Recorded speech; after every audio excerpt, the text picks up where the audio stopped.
안녕하세요. 내일의 그래프입니다. 오늘은 스펙인 IPO와 합병하는 글로벌 핀테크 기업 소파이에 대해서 살펴보도록 하겠습니다. 소파이에서는 스퀘어와 레모네이드의 그림이 겹쳐 보이는 인상을 받았습니다. 미래가 굉장히 기대되는 금융회사입니다. 소파이는 2011년 스탠포드대 경영대학원에서 재학 중이던 마이크 캐그니가 동문 3명과 함께 창업한 개인 간거래 금융회사입니다. 스탠포드대 졸업생들이 모여서 재학생에게 낮은 금리로 자금을 빌려주는 중개 플랫폼에서 시작했습니다. 회사 이름도 소셜파이낸스로 사람과 사람을 잇는다는 뜻인 사회적 금융의 머리 글자에서 따왔습니다. 그렇게 졸업생들에게 200만 달러를 모아 재학생 100명에게 대출하는 것을 시작으로 이후 그 시스템을 여러 대학에 도입하여 학자금 대출 사업을 확대했습니다. 소파이는 현재 학자금 대출뿐만 아니라 주택담보대출, 신용대출, 주식거래, 직불카드 등 다양한 금융 서비스를 제공하고 있습니다. 규모나 언론의 반응만 봐도 주목받는 회사이라는 것을 알 수 있습니다. 소파이는 어떤 문제를 풀려고 하는 회사였을까요? 미국인들 중 50%는 복수의 은행 계좌를 사용한다고 합니다. 그리고 미국 소비자들 중 80%는 그 이유를 통합적인 금융 서비스를 제공하는 원스톱샵의 부재를 가장 큰 이유로 꼽고 있습니다. 미국에는 4,700개의 은행기관에 걸쳐 총 5억 개의 은행 계좌가 있다고 합니다. 금융을 활용하는 데 있어 편리성, 다양한 상품, 낮은 수수료, 이런 문제를 단 한 번에 해결해 줄 수 있는 금융회사가 바로 소파이입니다. 하지만 그렇다고 소파이가 모든 사람들에게 열려있는 회사는 아닙니다. 자료를 보면 주 타겟 대상은 연 10만 불 이상을 버는 22세 이상 중 고소득자지만 충분히 대우를 받지 못하는 이들이라고 되어 있습니다. 즉, 비교적 좋은 대학에 각 입학한 대학생들이고 유망한 미래를 가지고 있지만 현재 대학생 신분으로는 금융권으로부터 좋은 대우를 받지 못하는 사람들이 주 타겟이라고 보시면 되겠습니다. 왜 이런 사람들을 중심으로 타겟팅하는 것일까요? 제가 생각하는 이유는 우선 소파이는 은행이 아닙니다. 물론 은행 라이센스를 받으려고 하고 있지만 기본적으로는 P2P 회사이기 때문에 리스크가 많이 있습니다. 소파이의 홈페이지에도 아래 디스클레이머에 그런 부분이 많이 나오고 있습니다. 예금보험공사에서 예금이 보장되지 않고 가치를 잃을 수도 있다고 합니다. 그 아래도 보면 소파이는 은행 계좌가 아니라 증권 계좌라고 하고 있습니다. 소파이와 계열사가 은행과 연계되지 않았다는 점을 분명히 하고 있습니다. 그래서 은행 관련 기능이 필요한 부분은 은행 라이센스를 빌려서 업을 하고 있고 그렇기 때문에 부가적인 비용이 드는 것으로 보입니다. 즉, 소파이는 크라우드 펀딩을 통해 자금의 풀을 만들어서 대출을 해주는 업을 기본으로 하고 있습니다. 그렇기 때문에 사업을 유지하기 위해서는 망해서는 안 됩니다.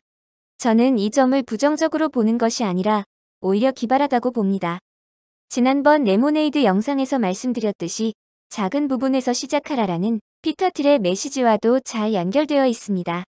망하지 않으면서 개인의 금융 라이프 사이클 전체를 책임질 수 있는 모델입니다.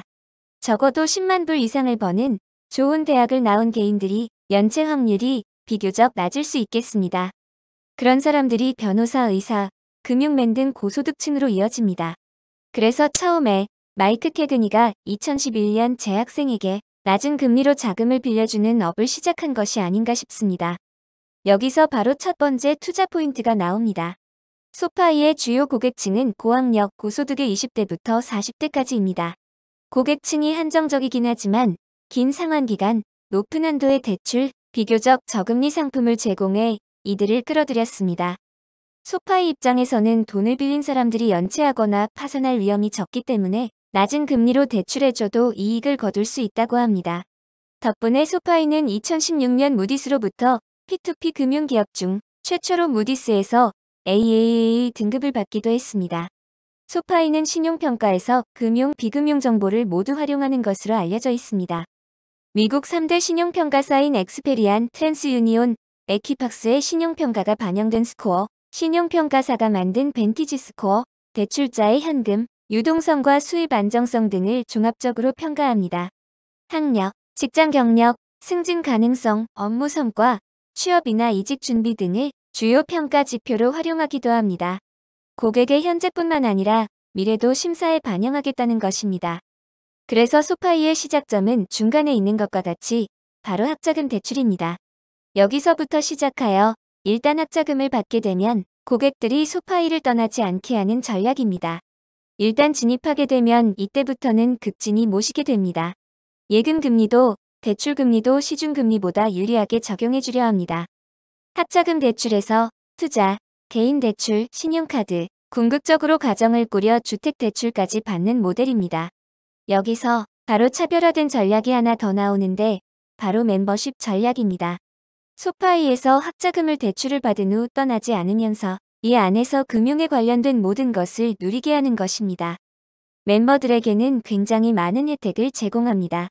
학자금 대출 사업만 하던 소파이는 2014년 주택담보대출, 2015년 개인신용대출을 도입했습니다.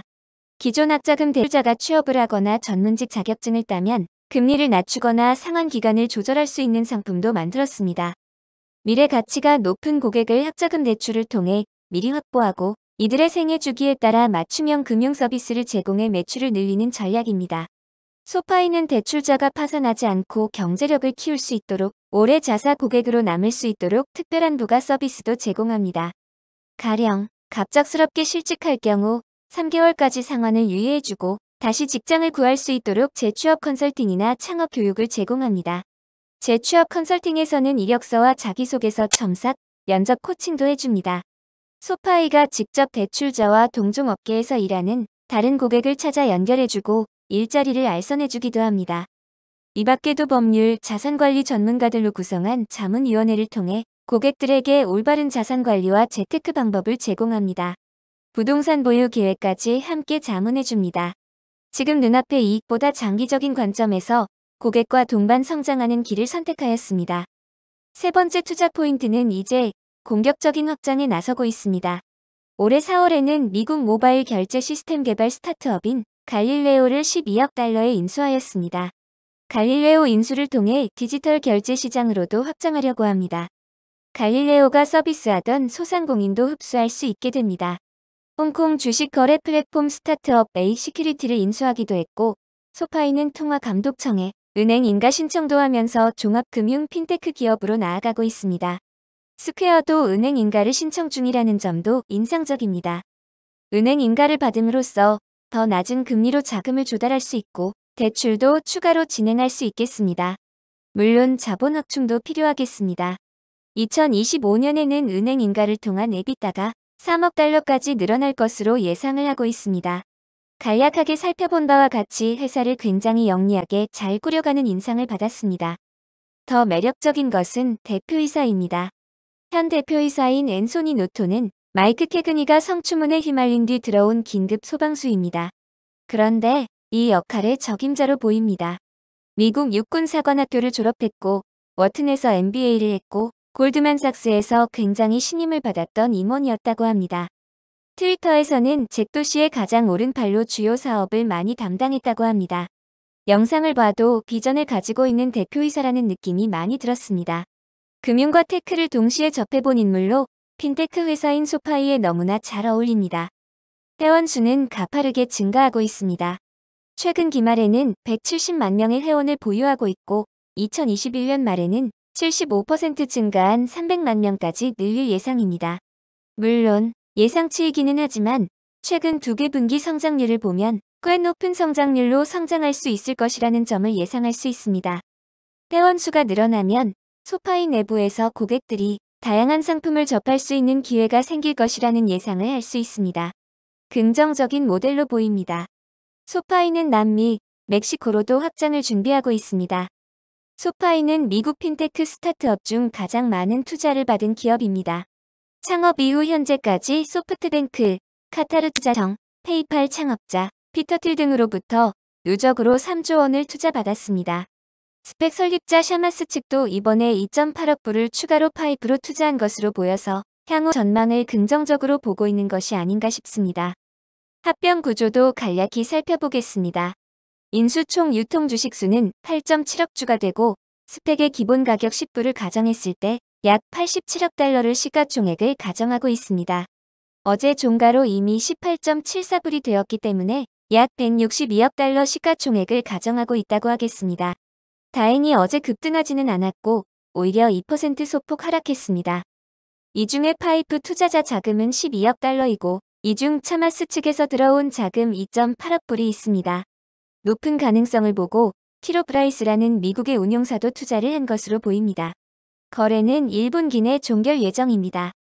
손익계산서도 살펴보면 올해는 약 6.2억 달러의 매출을 올렸습니다.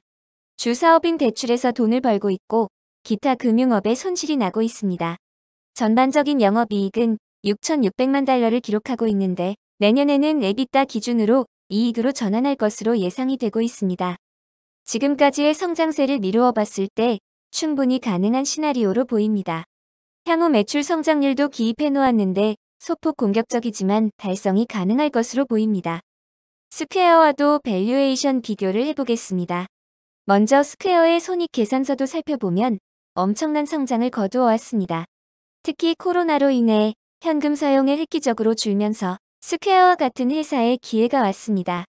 스퀘어의 매출 비중도 보면 상공인 거래 매출에서 발생하는 수수료가 가장 크고 서비스, 그리고 비트코인 매출이 있습니다. 비트코인 매출은 가상화폐 거래에 따른 수수료 매출인데 올해에는 더욱 폭발적으로 늘었을 것이라고 충분히 예상할 수 있습니다. 물론 하는 사업이 다르다는 점은 감안하셔야겠습니다만 현재 매출로 보면 아직은 스퀘어의 초기 단계에 해당한다고 보는 게 맞겠습니다. 2021년 매출이 약 10억 달러가 될 것이기 때문에 매출로만 보면 현재 단계는 스퀘어의 2014년 정도라고 보아야 할 것 같습니다. 스퀘어 상장이 2015년이었기 때문에 냉정하게 말하면 현재 162억 달러 시가총액은 2017년 말 기준으로 보아야 하지 않을까 싶습니다. 그렇다면 매출이 22억 달러까지는 올라야 하기 때문에 지금 소파이의 예상 시가총액은 스퀘어보다 높은 가격대로 보고 있습니다. 이 부분은 감안은 하셔야겠습니다. 조정이 온다면 추가로 더 담는 전략이 좋겠습니다. 결론도 한번 정리를 해보았습니다. 핀테크 산업이 유망하다는 것은 모두 다 아실 것이지만 그만큼 기존 회사들의 저항이 있을 것입니다. 그렇지만 지금까지 보아온 것으로는 소파이가 잘 공략하고 있는 것 같습니다. 아직도 이용자 수가 폭발적으로 증가하고 있습니다. 물론 코로나로 인해 디지털 금융에 대한 수요가 증가했다는 점도 고려는 하셔야겠지만 50% 성장은 가능하지 않을까 싶습니다. 한번 들어오면 나가지 않게 하는 낙인 전략이 굉장히 매력적입니다. 확장성은 무궁무진하고 M&A를 통해 공격적인 확장도 충분히 예상할 수 있겠습니다. 투자 참여연도 화려합니다. 다만 직원 리뷰는 생각보다 좋지 않았는데 아무래도 스타트업의 느낌이 아직은 있어서 더 많은 혜택을 원하는 직원들의 불만이 있어 보입니다. 재무는 아직 손실이 나지만 미래를 보면 긍정적인 숫자들로 보입니다. 밸류에이션도 아직은 오버슈팅 느낌이 있기는 하여 기회가 오면 추가로 매입하는 전략이 좋을 것 같습니다. 오늘도 들어주셔서 감사합니다.